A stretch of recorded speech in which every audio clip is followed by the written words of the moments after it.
Abantu 5,500 mu Uganda be beetaaga obujjanjabi bw'endwadde ez'olukonvuba ezireeta obulumi obw'amaanyi mu mibiri gy'abantu era ng'endwadde zino kuliko mukenenya, kookolo, sukaali, endwadde z'ebitundu by'omubiri munda n'endala kyokka ebitundu 15 ku 100 ku abo abalina ekizibu kino bokka be bafuna obujjanjabi muno mu Uganda. Bano baafuna nnyo okusoomoozebwa mu biseera bya COVID-19 emyaka 2 egiyise n'abamu ne batuuka okufa so nga banditaasiddwa oba oliawo. Obwolwala endwadde nga diabetes nezitandika nga okukumenyamenyako egundizo engalo oba sometimes enjala nga zivaamu pain ebeera y'amaanyi nnyo ng'oyagala palliative care eyo. Bw'oba olina kansa ate kansa yeerumana nnyo oba HIV oba weetaaga ki eddagala eryo erikuggyako pain.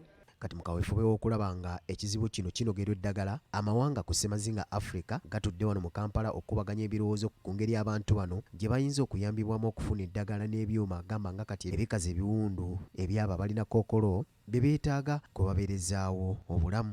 Mu nsi yonna abantu abo bwetaaga bawera obukadde 50.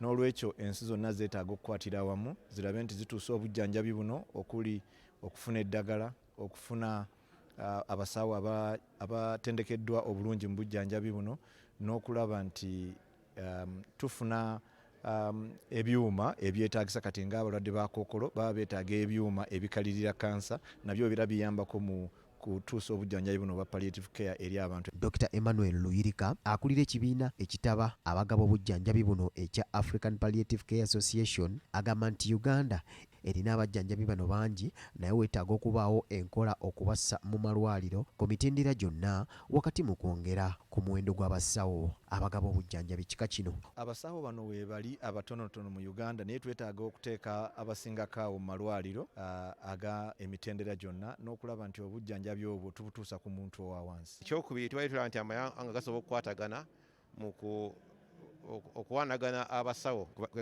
tugambe nti Uganda bwe batalina musawo akola kino Kenya emutwazikeko oba Uganda bwe balina naffe tubazikeko tukwatagane mu ngeri ng'eyo. Olukungaana luno lwetabiddwamu amawanga agasoba mu 11 okuva ku ssemazinga Africa era gasabiddwa okussa mu nkola ekyakkanyizibwako mu Abuja Declaration mu mwaka gwa 2014 gonna okussa waakiri ebitundu 15 ku mbalirira zaago mu byobulamu okusobola okutaasa embeera eno. We want all governments in Africa and in the world to do what was promised in 2014 at the World Health Assembly when they passed a resolution unanimously that all countries need to strengthen palliative care as part of the continuum of care throughout the life course.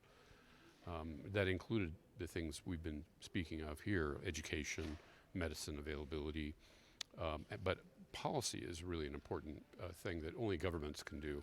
Margaret Muhanga, Minisita omubeezi w'ebyobulamu ebisookerwako mu Uganda, nga naye yeetabye mu lukungaana luno asizidde wano n'asaba amawanga ga Africa wamu n'ebitongole by'obwannakyewa okukwataganira wamu okusobola okuyamba abantu bano mu kwongerako abasawo n'okusomesaayo abalala. Okujja wano okulaba mbu ffenna nga Africa tujjira wamu okuggyako abantu obulumi obungi ennyo abalina obulwadde obuleeta obulumi bonna tulabe mbu tubaggyako obulumi tutraininga abantu nga ba nurses ba doctors from certificate to PhD awasembayo okusoma. Olukungaana luno lukulungudde ennaku eziwerera ddala 3 wakati mu kwongera okubaganya ebirowoozo okuyamba abantu abo nti ne bwe baba baakufa tebafiira mu bulumi bungi nnyo.